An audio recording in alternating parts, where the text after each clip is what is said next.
Hello everyone.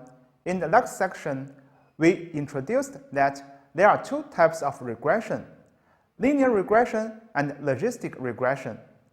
In this section, we will talk about linear regression. Now, what exactly is a linear regression algorithm? Linear regression is basically a supervised machine learning that is used to predict a continuous dependent variable y based on values of independent variable x. The important thing to note here is that the dependent variable y, the variable that we are trying to predict, is always going to be a continuous variable. But the independent variable x, which is basically the predictor variables, are the variables that we'll use to predict the output variable, the dependent variable. So the independent variables or predictor variables can either be continuous or discrete. Next, let's look at where linear regression is used. The first is evaluating trends and sales estimates. Linear regression can be used in business to evaluate trends and make estimates or forecasts. For example, if a company's sales have increased steadily every year for the past few years, conducting a linear analysis on the sales data with yearly sales on the y-axis and the time on the x-axis would produce a line that depicts the upward trend in sales. After creating the trend line, the company could use the slope of the line to forecast the sales in future months. Linear regression can also be used to analyze the effect of pricing on consumer behavior. For example, if a company changes the price on a certain product several times, it can record the quantity it sells for each price level, and then performs a linear regression with quantity sold as the dependent variable and the price as the independent variable. The result would be a line that depicts the extent to which consumers reduce their consumption of the product as price increase, which could help guide future pricing decisions. Linear regression can also be used to analyze risk. For example, a health insurance company might conduct a linear regression, plotting number of claims per customer against age, and discover that older customers tend to make more health insurance claims. The results of such an analysis might guide important business decisions made to account for risk.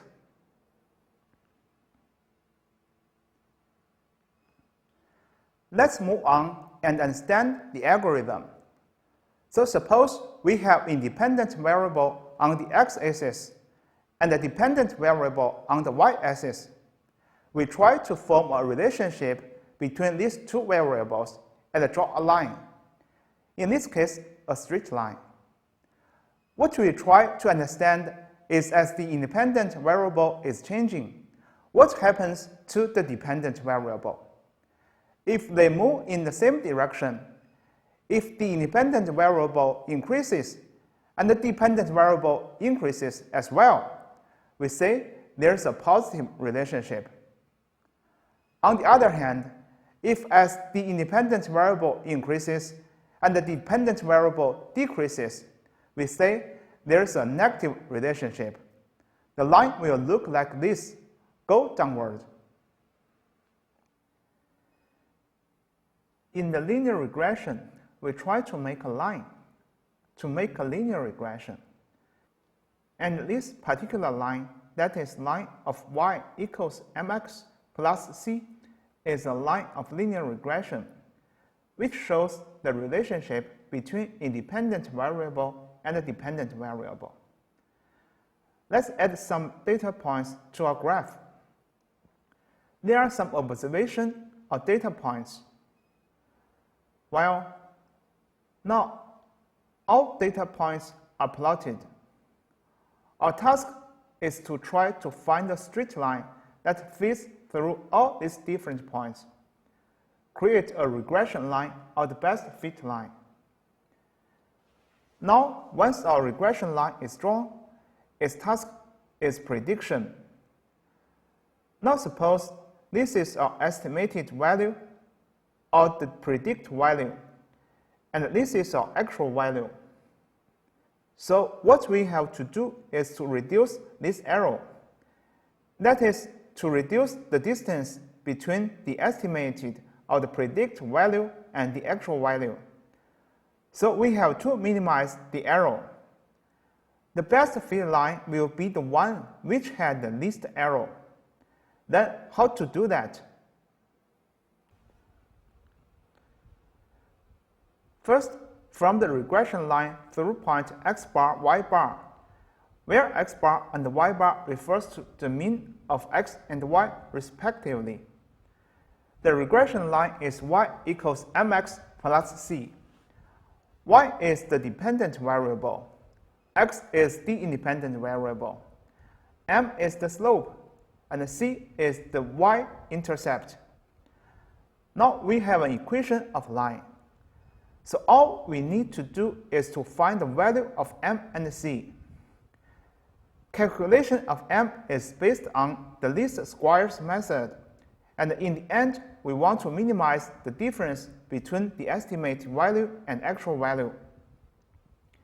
Least squares is a statistical method used to determine the best fit line or the regression line by minimizing the sum of squares created by a mathematical function. The square here refers to squaring the distance between a data point and the regression line. The line with the minimum value of the sum of square is the best fit regression line. The function shows below. Finally, we use m and point x bar, y bar to calculate c. Let's look at an example. We put study time on the x-axis, so it is the independent variable, and the dependent variable becomes grades. We have study time 1, 2, 3, 4, and 5. Let's plot them on the x-axis. And we have grades as 2, 4, 5, 4, 5. We put the numbers on the y-axis as well. And then we plot all these observations as points. Next, we are going to take the mean of the x value and y value. That is 3 and 4 respectively. So that all regression lines have to go through the point 3, 4. Where the mean of the independent variable and the mean of the dependent variable cross.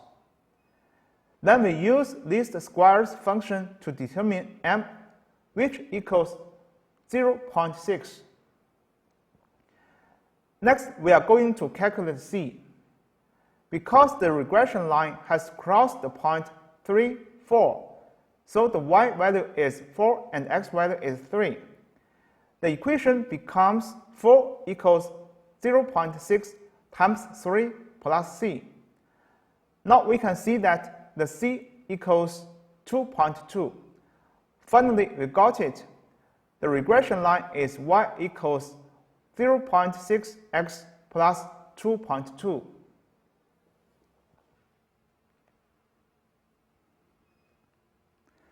This is the end of this section. Thanks for watching and welcome to the next period.